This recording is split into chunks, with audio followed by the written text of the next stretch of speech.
आज हम आपको बताएंगे कि आखिर अखिलेश यादव कैसे आक्रामक हैं संभल के मुद्दे पर। क्या वो खुद संभल जाने वाले हैं? इस आक्रामकता के पीछे की वजह क्या है, ये सब कुछ समझेंगे। नमस्कार, मैं हरजत सिंह और आप देख रहे हैं आज का यूपी। संभल में हिंसा फैल गई। दरअसल संभल की जामा मस्जिद को लेकर 19 नवंबर को वहां के स्थानीय अदालत में एक याचिका डाली गई। ये याचिका ये थी कि यह मस्जिद नहीं बल्कि हरिहर मंदिर है, जो भगवान विष्णु का मंदिर है। इसको लेकर जज आदित्य सिंह ने एक फैसला दिया। उन्होंने कहा कि सर्वे कराया जाए।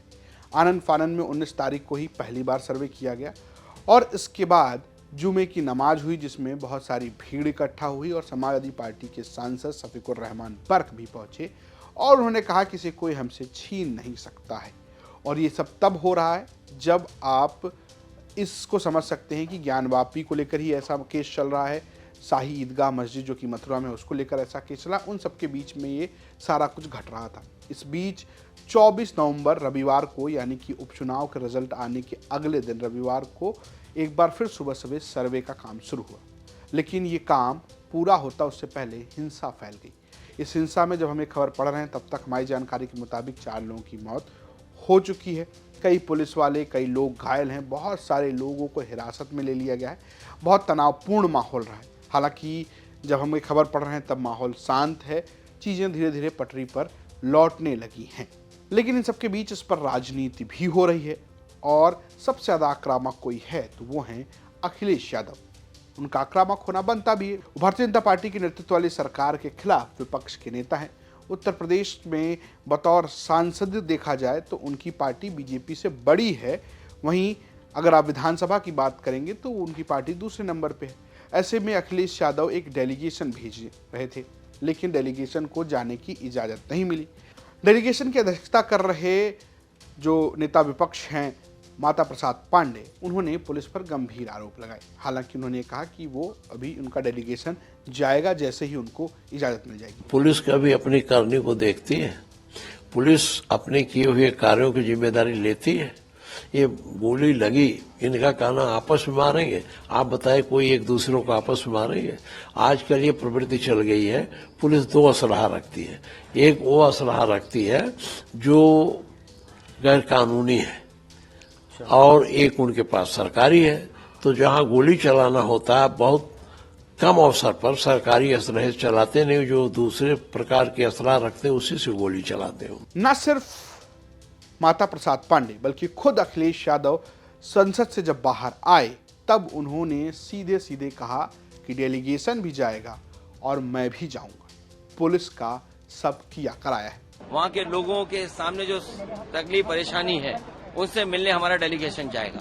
सरकार का कहना अभी डेलीगेशन जाएगा और बाद में मैं भी जाऊंगा। सरकार का कहना कि सरकार और जो मरने वाले लोग हैं, हम सरकार से भी बोलते हैं कि मदद करें उनकी, और अगर सरकार नहीं मदद करती है तो समाजवादी पार्टी ने मदद करने का भी फैसला लिया उन परिवार के लोगों का। हमारे 2 लीडर ऑपोजिशन हैं, दोनों हाउस के, दोनों जाना चाहते हैं आज, लेकिन दोनों को जाने की परमिशन नहीं दे रहे हैं।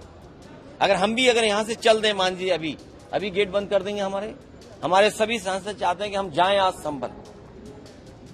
अगर हम संभल जाने के कहेंगे तो कहेंगे संविधान नहीं मानते, कानून नहीं मानते, सरकार का नहीं मानते।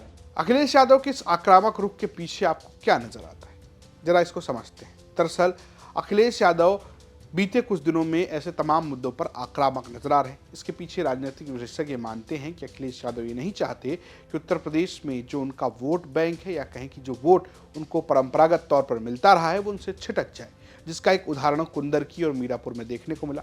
हालांकि कुंदरकी को लेकर कई किस्म के आरोप भी हैं। समाजवादी पार्टी कहती है कि उनके वोटर्स को वोट नहीं डालने दिया गया। मुस्लिम इलाकों में पुलिस ने नाकाबंदी की और लोगों को जाने नहीं दिया, उनके कागज चेक किए और उन्हें वापस कर दिए। ये सारे आरोप समाजवादी पार्टी ने लगाए। लेकिन मीरापुर में भी स्थिति बड़ी अलग रही। वहां पर AIMIM ने भी अच्छे खासे मुस्लिम वोट लिए और साथ ही साथ चंद्रशेखर आजाद की पार्टी आजाद समाज पार्टी ने भी मुस्लिम वोट हासिल किया। ऐसे में अखिलेश यादव का रुख बताता है कि वो इसको लेकर बड़े संजीदा हैं। वो इस तरीके से तमाम मुस्लिम विवादों से, या कहें कि मुस्लिम मुद्दों से दूर नहीं रह सकते हैं। ना सिर्फ इस घटना में, इससे पहले जब कुंदरकी में विवाद हुआ तो जब एक थानेदार ने एक महिला के सामने पिस्टल ताना तो उस महिला को लेकर भी अखिलेश यादव लगातार बात करते रहे। माना जा रहा है कि अखिलेश यादव ये बता रहे हैं कि मैं आपके मुद्दों पर आपके साथ खड़ा हूं।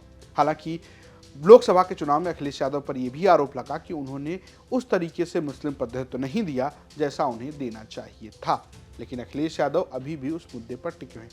अखिलेश यादव ने एक बार फिर से कहा है कि वो पीडीए के नारे पर एकजुट हैं, यानी कि पिछड़ा, दलित, अल्पसंख्यक। हालांकि वो एक के आगे आधी आबादी, अगड़े पिछड़े सब जोड़ते हुए वो कहते हैं कि 90% लोग हमारे साथ हैं और अगर चुनाव निष्पक्ष हो तो हमारी ही जीत होती। कुल मिलाकर अखिलेश यादव एक अग्रेसिव रूप लेते नजर आ रहे हैं संभल के मुद्दे पर। देखना ये होगा कि वो संभल का दौरा कब करते हैं और वो जाते हैं तो उस पर क्या सियासत होती है। इस बीच संभल के इसी मामले में कांग्रेस के नेता यानी कि राहुल गांधी, जो कि लोकसभा में नेता प्रतिपक्ष हैं, उनसे भी जाकर उत्तर प्रदेश के 10 सांसदों ने मुलाकात की।